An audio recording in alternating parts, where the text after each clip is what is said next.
套咗一堆銀仔點算好啊？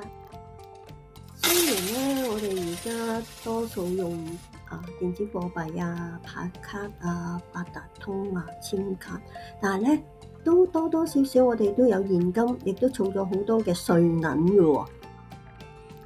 而金管局咧係會有一架收銀車咧，響全港唔同區域唔同時間咧去為我哋咧收翻啲碎銀嘅喎。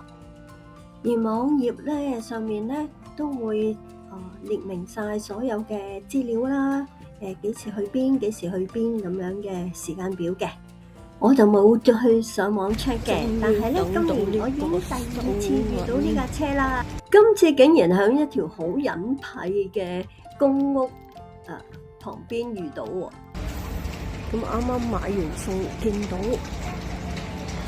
真係好彩。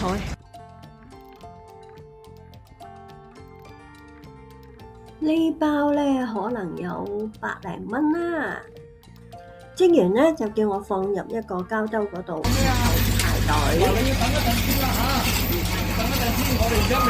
職員咧收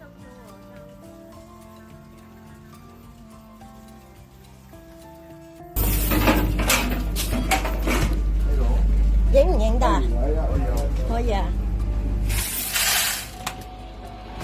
影完之後咧，就會有一張紙俾我。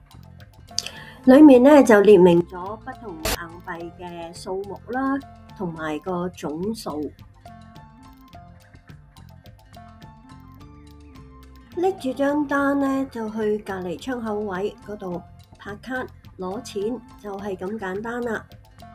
多謝大家收睇，拜拜！記住 like and subscribe 我嘅 channel啊！